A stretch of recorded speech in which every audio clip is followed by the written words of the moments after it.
À la sortie de la Seconde Guerre mondiale, le secteur agricole, qui emploie encore 20% des travailleurs, ne produit pas assez pour nourrir l'Europe, qui est donc dépendante des importations en provenance d'autres pays.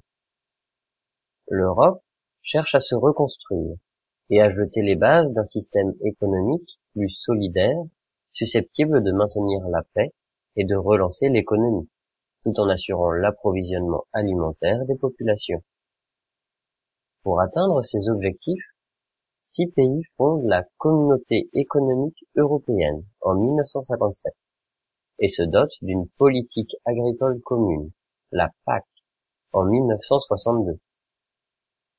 En adoptant une politique partagée et des règles communes, les pays membres de la CEE espèrent ainsi accélérer la modernisation du secteur agricole, augmenter sa productivité et améliorer le revenu de leurs paysans. La PAC est construite sur 3 grands principes fondateurs. Un marché agricole unique. Les produits agricoles peuvent circuler librement, sans droit de douane, entre les différents pays membres de la CEE. La préférence communautaire. La CEE protège les producteurs agricoles européens de la concurrence étrangère, en imposant des quotas et des droits de douane sur les produits agricoles importés. Ils deviennent ainsi plus chers que les produits européens équivalents, ce qui induit le consommateur à se tourner vers ces derniers. La solidarité financière. La PAC est financée par un budget commun. Les États y contribuent en fonction de leur niveau de richesse. Les dépenses se font en fonction des besoins, c'est-à-dire souvent en fonction de l'importance du secteur agricole de chaque pays. Au lancement de la PAC, les pays fondateurs ont choisi d'aider l'agriculture en instituant un système de débouchés garantis à des prix élevés pour les produits agricoles européens.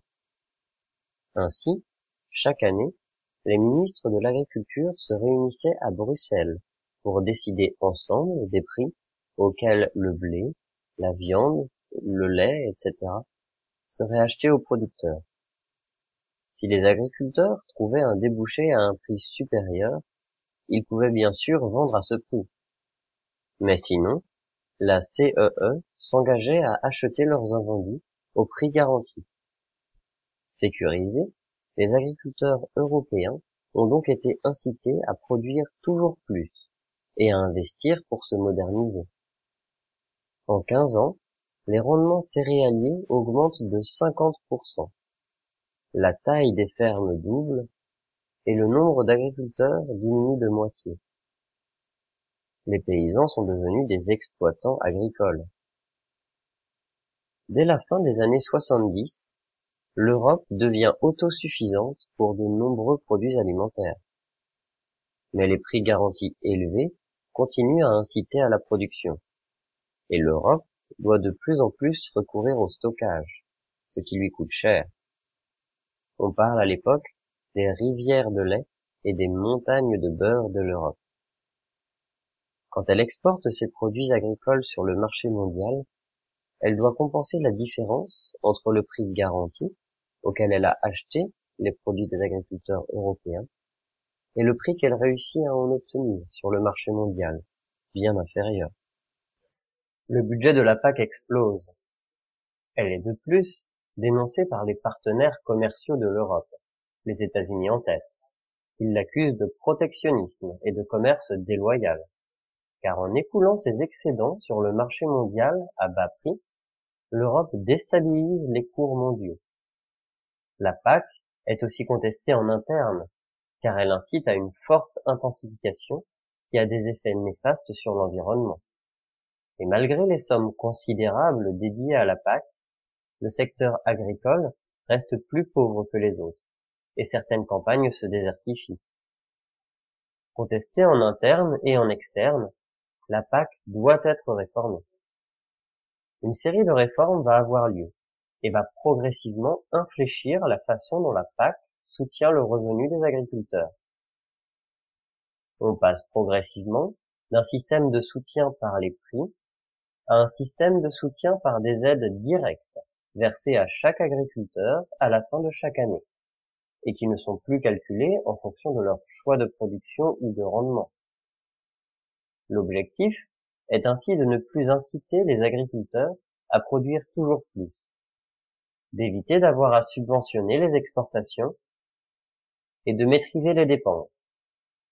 Il s'agit aussi de mettre en place un système de soutien plus simple et qui prenne en compte les élargissements successifs de la CEE, devenue Union européenne en 1993.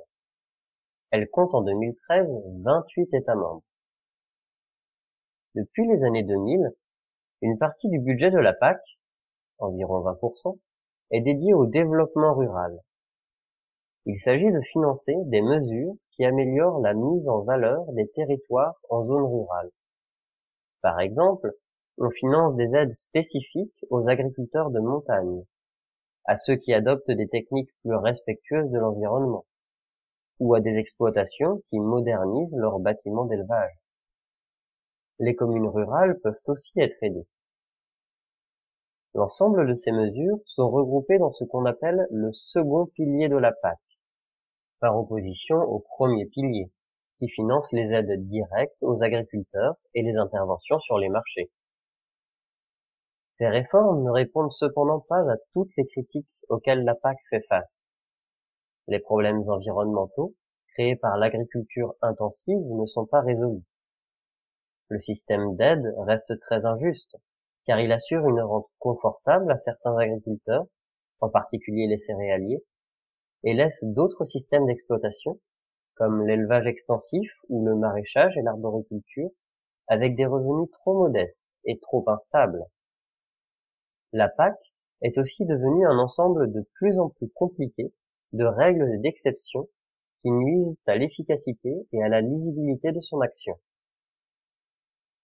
Le mouvement de réforme continue donc, et en 2014, l'Europe décide de mettre en place un système d'aide à l'hectare, appelé droit à paiement de base, ou DPB, dont le montant sera le même en 2019 pour chaque hectare agricole et pour tous les agriculteurs d'une même région.